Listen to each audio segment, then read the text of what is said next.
I just remember seeing this big brown shadow, and I just turned around and just started swimming as fast as I could. June 7, 2024 is the day that changed Lulu Gribbin's life forever. The Alabama team was on a mom and daughter's beach trip in Florida with her twin sister Ellie and some friends. It was really the perfect beach day. There wasn't a single cloud in the sky, and I just remember turning around and my best friend was just like screaming. Did you ever see the shark? I saw a glimpse of its body, so I just saw a shadow, but I never saw like a tail or a fin. I never saw its eyes.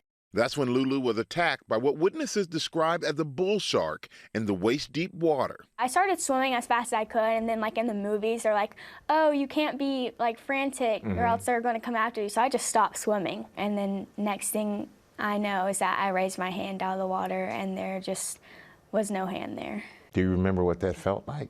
I was in shock. I could never feel the shark bite it off. But I just remember being like, whoa. Like I looked down and I was like, this is really happening.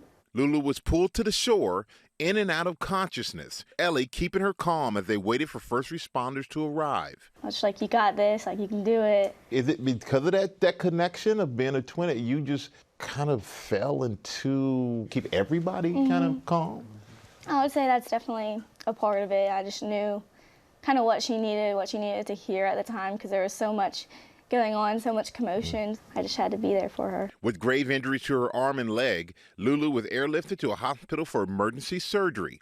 Ellie and their mom taking an agonizing hour-and-a-half journey by car to reach her. What were those first few hours like when Lulu was rushed into surgery? All I could say was just keep breathing. Please keep breathing. God, please let her keep breathing. We didn't know anything. We would have no idea if she was alive. We got to Pensacola, and Ellie and I literally jumped out of the car and ran into the emergency room, and they said, she's alive. Joe, as a father, what was the first thing that went through your head? It was terrifying, not knowing as I flew down to Pensacola if I was going to see my daughter or, you know, get her body or recover. Lulu lost her left hand in the attack.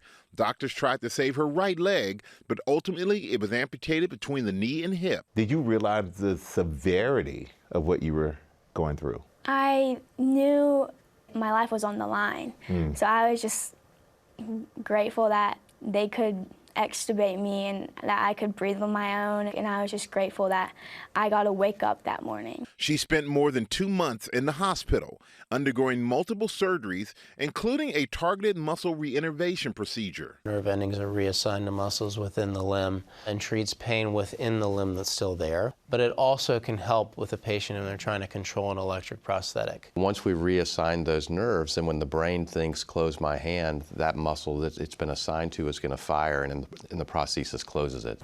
Since returning home to Alabama, Lulu hasn't let her injury slow her down. It's been a sport that I could really turn to because it's something that I am able to do. How have you adapted your golf game? There's like a golf attachment. This hand comes off, and then I attach a golf attachment. And I also have a crutch system, so I have crutches. Sometimes I'll play golf with one leg, or sometimes I'll play with my prosthetic and this leg.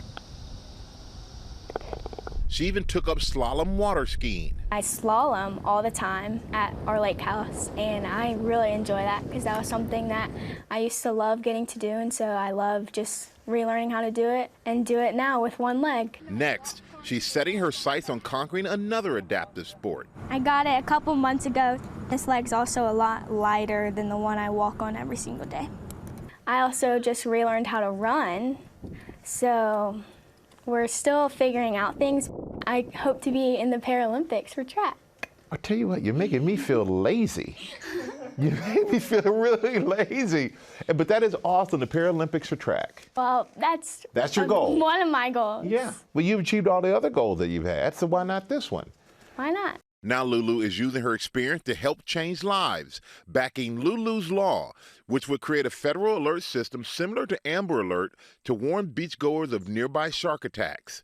And now launching a foundation, Lulu Strong, to help expand access to the latest technology for all amputees. Lulu, where do you think your strength comes from?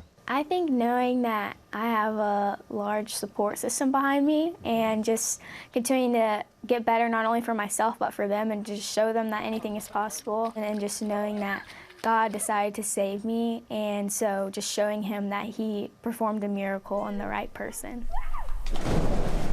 Definitely the right person. Lulu is absolutely an amazing young woman with an amazing family to support her. She's already been back in the ocean just weeks after leaving the hospital. And the reason she's so passionate about creating an alert system is that the same day Lulu was attacked, there was another shark attack 90 minutes prior, just a few miles down the beach. She said that had she known that, she never would have gotten in the water, but they didn't know about it. Right. And changed her life forever. Wow, and she's going to change others' lives And she now. definitely Wow. is. Different ways. Good for her. That's such a smart idea, and she captured my heart. I think that young woman can do anything she wants. Yeah.